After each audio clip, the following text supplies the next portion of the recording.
안녕하세요. 오늘은 여러분의 위장 건강, 여기에 대해 좀 깊이 들어가 보려고 합니다. 저희가 받은 생활 속 위장 건강 관리 스크립트, 이 자료를 보면서요, 바쁜 와중에도 할 수 있는 거, 그런 핵심 비결들을 좀 찾아볼까 하는데요.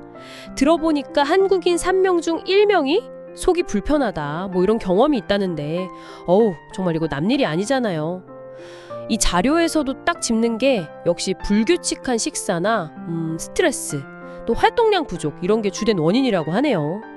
자, 그럼 이 자료에서 뭘 제일 중요하게 보는지 한번 같이 파헤쳐 볼까요? 일단 첫 번째로 딱 보이는 게 규칙적인 식사예요. 특히 아침밤, 이거 거르지 말라는 거. 이게 그냥 배 채우는 문제가 아니라 뭐랄까 하루 위장 활동 딱 시작하는 그런 신호탄 같다고 하더라고요. 네, 맞아요.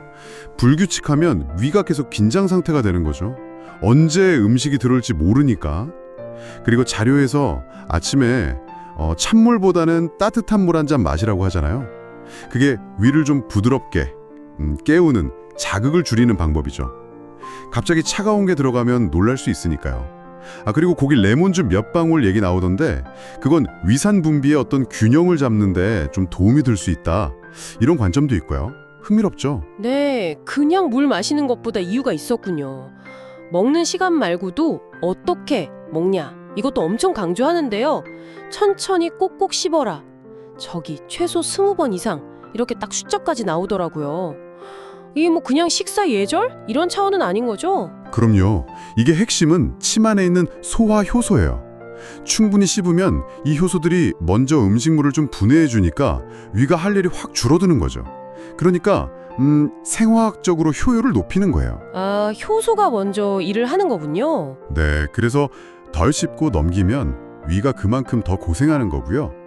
그리고 식사 중에 물 너무 많이 마시면요, 이 소화액이 좀 묽어질 수 있다고 하니까 식사 전후 한 30분 정도는 물 마시는 걸 조절하는 게 좋겠다. 뭐 이런 제안도 있고요. 식사 후에 바로 눕는 거, 이것도 안 좋다고 많이들 얘기하잖아요. 네네. 그게 위산역류를 쉽게 만들 수 있거든요. 그러니까 적어도 한 30분 정도는 좀 앉아 있거나 가볍게 움직이는 편이 낫다고 하고요. 저녁 식사는 잠들기 최소 3시간 전, 그래야 밤에 위가 좀 쉴 수 있다. 이런 거죠. 야간 소화 부담 줄이는 거 중요합니다. 네, 3시간 기억해야겠네요.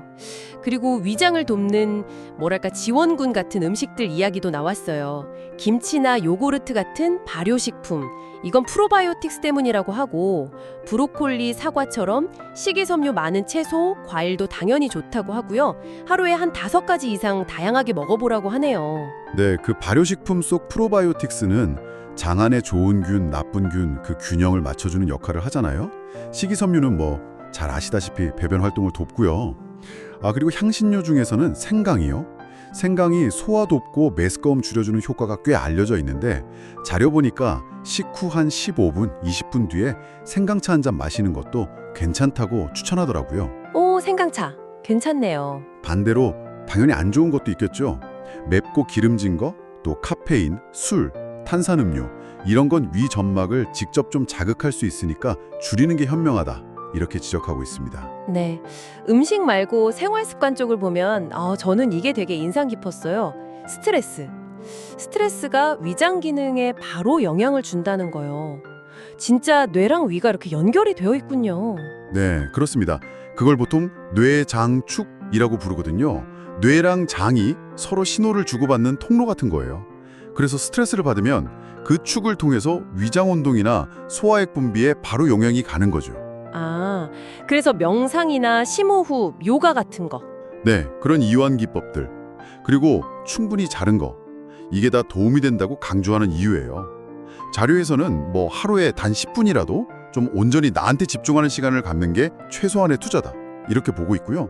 운동도 중요하겠죠. 그럼요. 걷기 같은 거. 특히 식후 30분 정도 가볍게 산책하는 거요. 아주 좋은 습관이죠. 소화를 도와주니까요.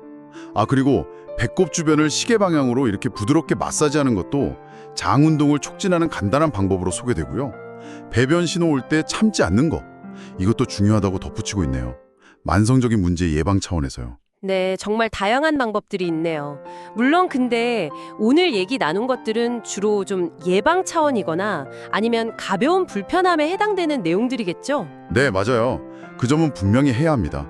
만약에 소화불량이 계속된다거나 복통, 설사, 구토, 아니면 이유 없이 살이 빠진다거나 이런 증상들이 한 2주 이상 계속되면 생활습관 개선 노력과는 별개로 반드시 의사 선생님이나 약사님 같은 전문가와 상담해야 한다고 이 자료에서도 딱 명시하고 있어요.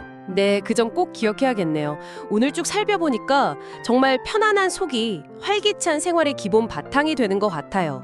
오늘 알려드린 방법들 꾸준히 한번 실천해보시면 좋겠습니다. 건강한 일상 만들어 가시길 바라고요. 장기적으로 봤을 때 여러분의 어떤 전반적인 에너지 수준이나 어쩌면 감정 상태까지도 미묘하게 변화시킬 수 있다면 어떨까요?